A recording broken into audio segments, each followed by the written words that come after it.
My brother-in-law, Kevin, surprised us by saying, "Truth is, I sold our house." My husband and I were so shocked that we couldn't speak. But the most surprised person was my mother-in-law.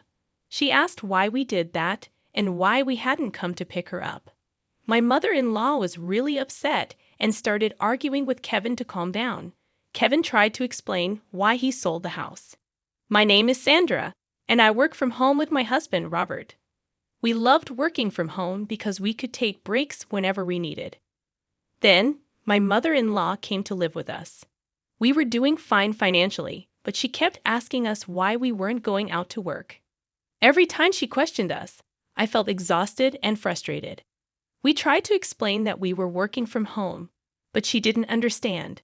She thought we were just fooling around and not thinking about our future. My mother-in-law was worried and often said she should have gone to live with Kevin instead. Kevin is Robert's brother, and he married a wealthy woman named Carol. But we knew Kevin wouldn't come to pick her up because he was too busy enjoying his rich wife's money.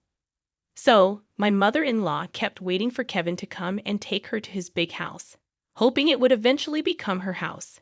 But we knew it was unlikely to happen because Robert had already made it clear that she could live with him. However, Kevin refused to let his mother live with him. So we ended up living together. Even though we were called unemployed for doing remote work, we accepted it because that's just how my mother-in-law is. But then, out of nowhere, we got a call from Kevin. "I'll be coming over this weekend," he said, and then hung up before we could respond. Robert and I were confused about what to do. My mother-in-law overheard and got excited, thinking Kevin was coming to pick her up. "He's coming to pick me up. Please help me pack," she said, dragging Robert to her room. But Robert tried to explain that Kevin probably didn't mean that, but she didn't believe him. "He didn't say anything about picking you up, did he?" Robert asked. "He didn't say it, but he must be coming for me," she insisted. We couldn't understand why she was so sure. Since she came to our house, she did whatever she wanted, didn't do any housework, and relied on the money we gave her. We didn't want to force her to stay, so we packed her bags and waited for Kevin to come. When Kevin and his wife arrived over the weekend, they seemed suspiciously nice. My mother-in-law greeted them happily, complaining about us not treating her well. "You guys don't mistreat Mom," Kevin said, defending her. "We're not mistreating her. We give her money and let her eat whatever she likes," Robert explained. "Sandra is handling the house chores," Robert said, looking uneasy, but Kevin seemed suspicious. Robert has always been a bit clueless, probably treating Mom badly without even realizing it. "And it seems Sandra isn't the considerate type," Kevin said, agreeing with my mother-in-law. Hearing this conversation, Robert and I couldn't help but frown.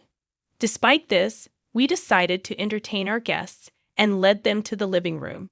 We all sat around the table, with Robert and me on one side and the couple on the other. "What are you sitting around for? Serve the tea," my mother-in-law demanded. "I thought you were going to make the tea, mother-in-law," I replied. Making an old woman work. "You see, Kevin, Sandra is this kind of person," she said, even fake crying. I was too stunned by her behavior to argue back. After I served the tea, Kevin and his wife became serious. "The truth is, we sold our house," Kevin said. Robert and I were shocked, and my mother-in-law was the most surprised. "Why would you do something like that? Didn't you come to pick me up?" she asked, flustered. Kevin tried to calm her down, explaining that they were in debt and needed a place to stay temporarily. "What debt?" my mother-in-law asked.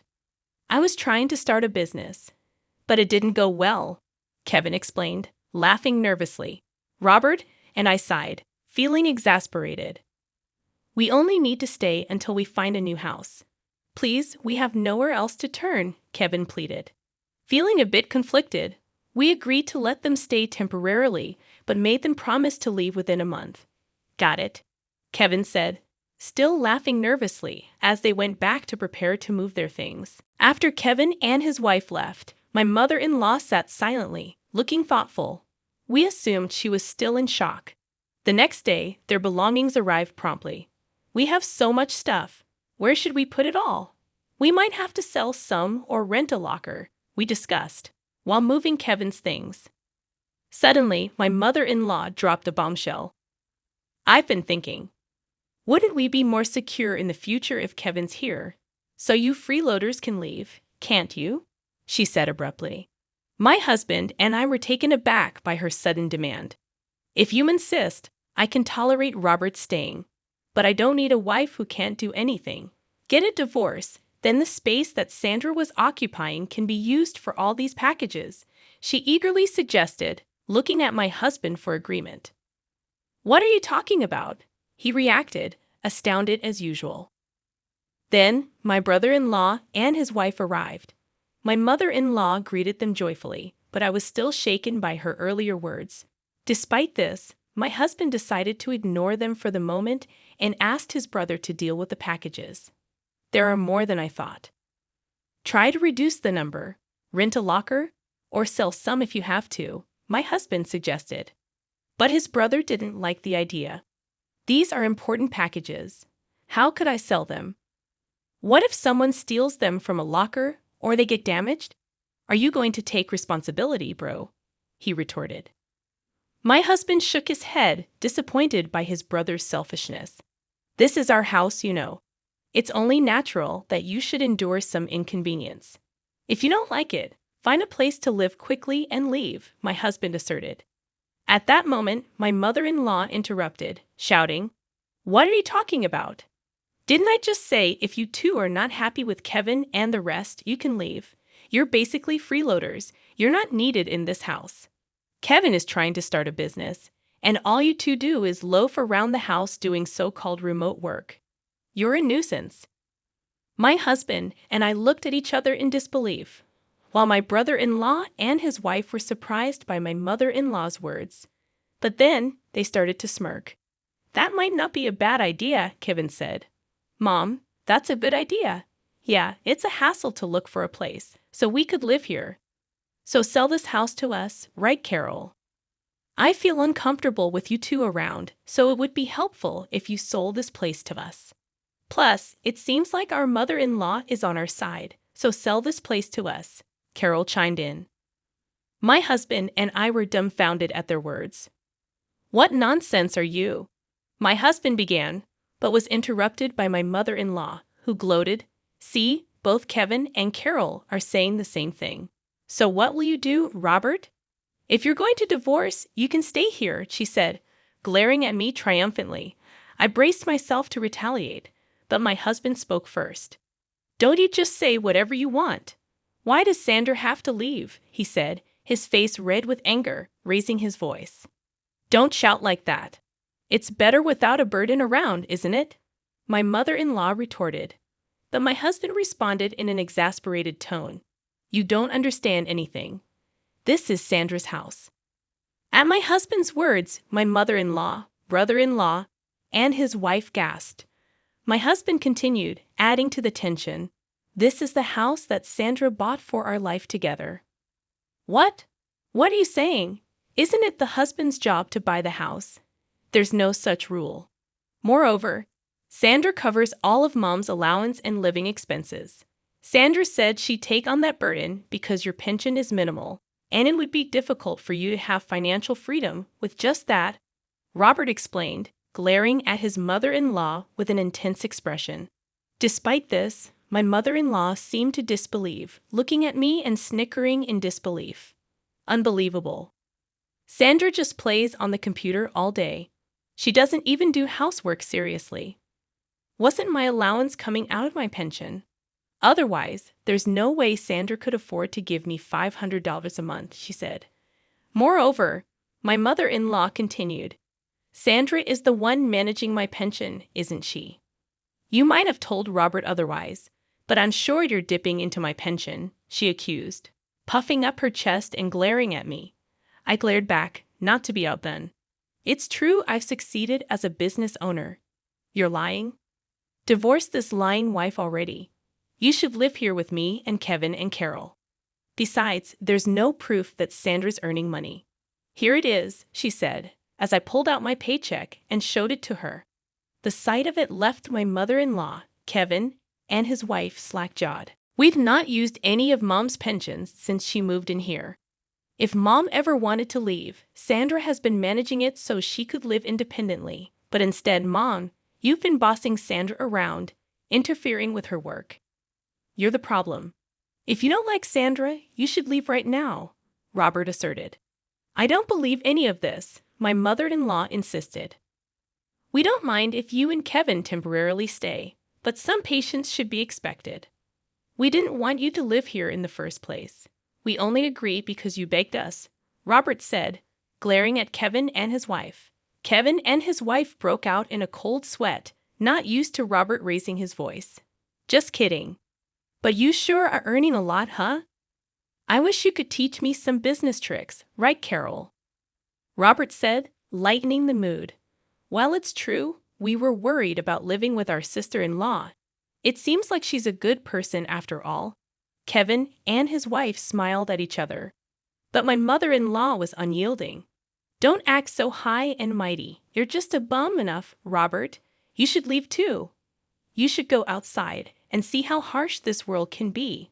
My mother-in-law filled with conviction, refusing to listen to anything we said. Afterward, Robert and I sighed in disbelief. Interrupting her, I said, well, if that's how you feel, we'll pack our things and move to a new house. You guys will be stuck with a mortgage, but if that's okay with you, don't come crying to us for help. If you insist, mother-in-law will leave, even with a pension. Maintaining your lifestyle will be challenging. But I guess that can't be helped, can it? At our words, my mother-in-law turned beet red and yelled at us to get out. Wait, you can't be serious. We don't have to do that, do we? We protested. Yes, if you two are here, we're safe. Kevin and his wife tried to stop us. But my mother-in-law gave us a fierce look and said, don't you dare talk back, Kevin. You're going to be a CEO, aren't you? I don't mind you using my pension, so just start a company and show us how successful you can become. I'll show you what happens when you defy us. My mother-in-law's words were filled with intensity. Hearing this, we decided it was best to no longer get involved with her or Kevin's family and left the house. Of course, the mortgage on the house remained, but we changed the ownership to Kevin's name. Some time had passed since then. While there was some residual dissatisfaction from that incident, having been free from my mother-in-law's sarcasm, we had resumed our normal routine. Just when we were working from home in our new apartment as usual, my mother-in-law called my husband crying. Kevin has taken my pension and disappeared. He hasn't come back in a week. Carol and I are left alone in the house, and we're in trouble. Please help us, she wept. After my husband calmed my mother-in-law, he asked why Kevin had gone missing. I gave all of my pension to Kevin for his startup, but he ended up spending it all on gambling. When I confronted him about it, he disappeared, she cried out desperately. Since my mother-in-law couldn't continue the conversation through her sobbing, the phone was handed to Carol. Could you please call us back? We can't live like this. Ever since Kevin failed his startup and sold the house we were living in, our parents have disowned us. My dad won't forgive us for selling that house. We haven't been able to reach either our dad or mom since, Carol pleaded with my husband. At the sight of them, my husband muttered, I knew it, in a disgusted tone.